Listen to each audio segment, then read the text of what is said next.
I'd like to now introduce our keynote speaker for the Debt Impact Investing track, Vineet Sukumar, founder and managing director at Vivriti Asset Management, and also co-founder at Vivriti Capital. Welcome, Vineet. Vineet has over 20 years of experience in financial services and is an industry expert in the market, financial inclusion, as well as fund management. I'd like to now hand over to Vineet, and we are also delighted to have Vivriti Capital supporting us on the debt investing track for this session and the next session. Thank you. So I have an hour with you guys. We'll try to make it as interesting as possible. I have a short presentation which I will kind of run through quickly. We have three very, very interesting entrepreneurs who are here with us today to tell you their story, so we'll try to spend more time with them than with me. A quick introduction to Vivriti itself.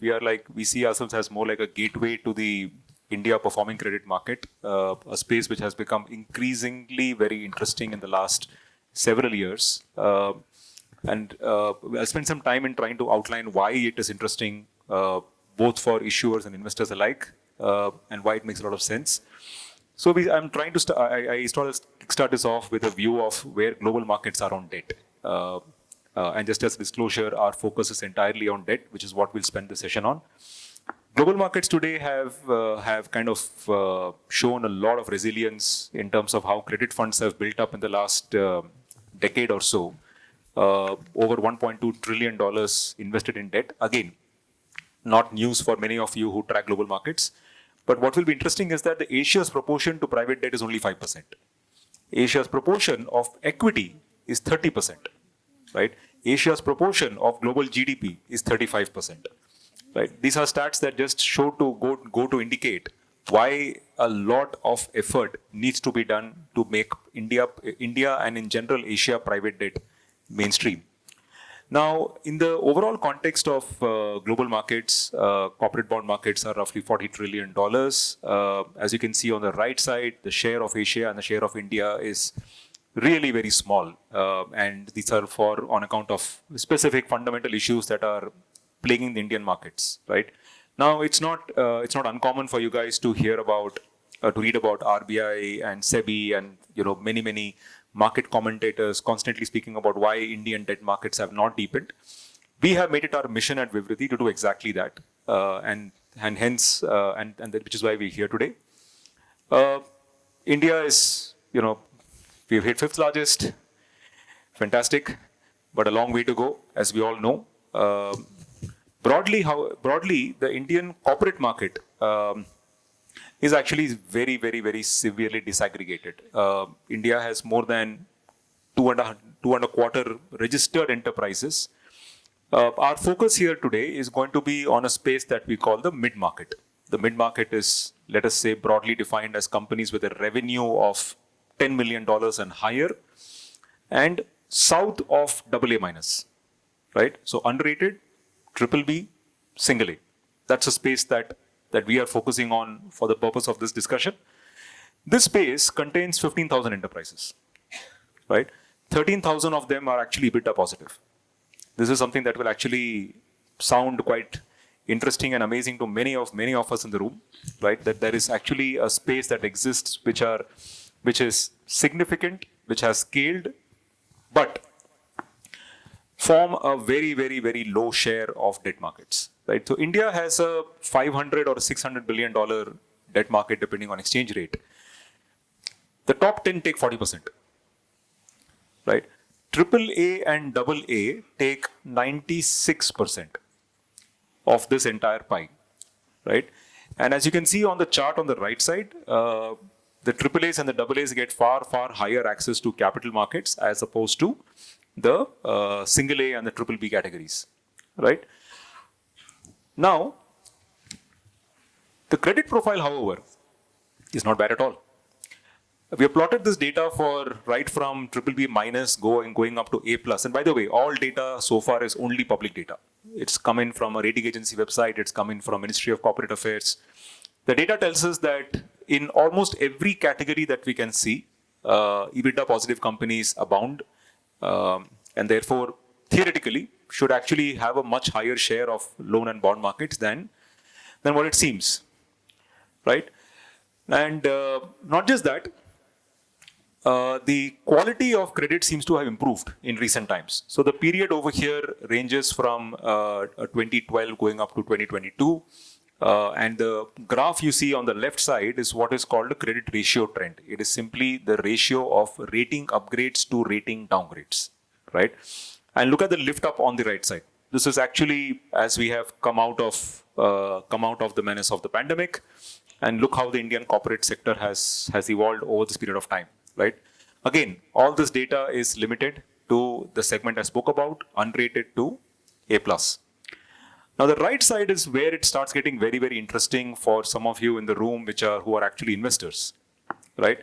That the risk-reward ratio is actually disproportionately benefiting the right-hand part of the curve, right? Where for a BBB credit, today the spread available over Government of India securities is as high as 8%. What's the delta default rate? 3%, right? As you can see, these kind of arbitrages you would not expect to see in a well-functioning market where liquidity should automatically drive down the pricing spread and make it quite comparable to the credit spread.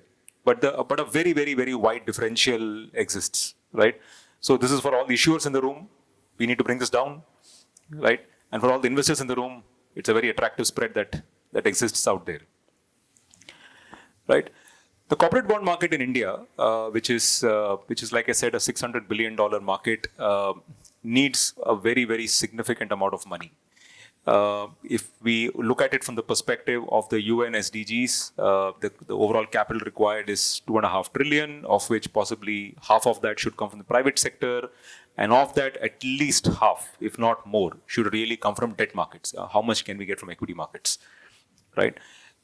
The share of, when we look at the so-called mid-market pie that I outlined, right?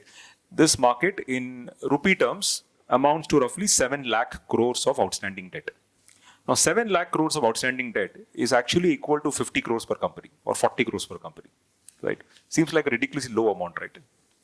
That amount in the context of, let us say, a ratio like debt to equity, which all of us will recognize in the room, stands at 0.4 times, right?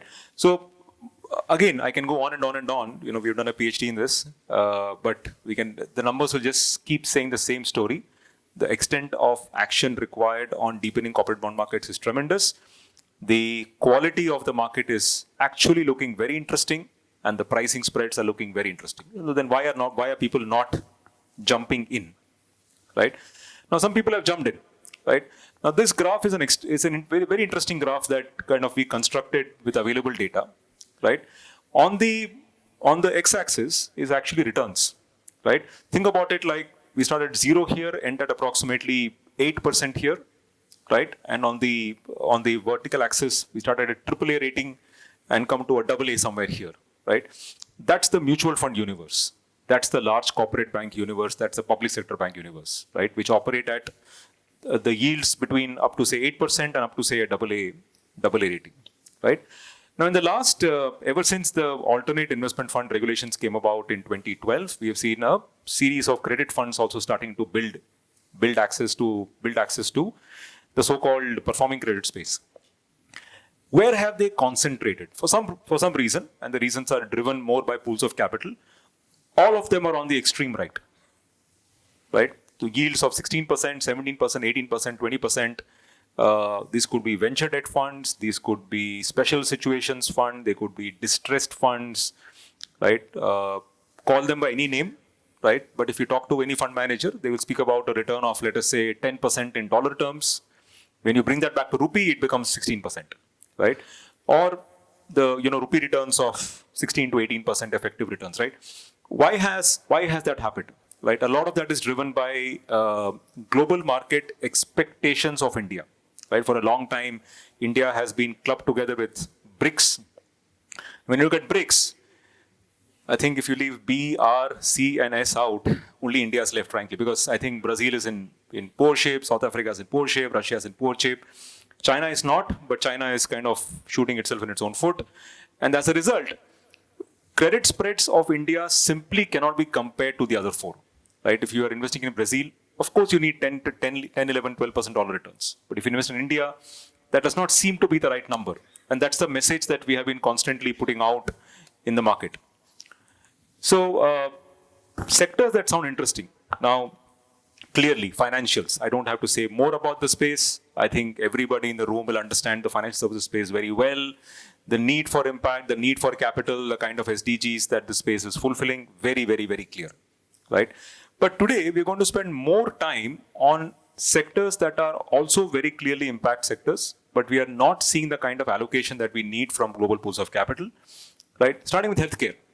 Right, a space where right from hospitals to physicians to medical devices to distribution, right, all four areas need pressing attention. The level of gap between where we are and where we should be is considerable, and and statistics are well known to many of us, right? But what's the allocation of impact debt coming into India into the space? Negligible, right?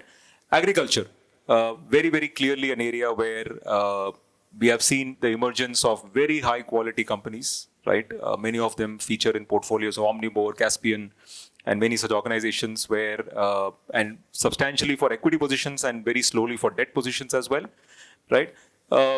Areas of investing, warehousing, cold chain, distribution, post-harvesting, managing the entire interplay of delivery from the farmer to the end consumer, managing farm to fork, and perhaps to some extent eventually also covering pre-harvest as well, right? Tons of work required, extent of impact capital coming into debt is negligible, right? Climate finance, certainly a theme that everybody will identify with. There are two sides, one of which is about the entire transfer from dirty forms of fuel to clean, so moving from diesel, petrol to solar, wind. And again, there is financing required for projects. There is finance required for manufacturing, right? Similarly, the entire electric mobility space, right? It's taken the country by storm. There again, right from personal transport to commercial vehicles to batteries to charging stations, public transport, huge amounts of money required in this space, right? Now, these are the very interesting areas, and the waste is the last one, where today, Vivriti is spending a lot of time. We think that there is that while the debt space needs a lot of development, within the debt space itself, the allocation required for sectors outside financial services has to be much higher than it is today, right?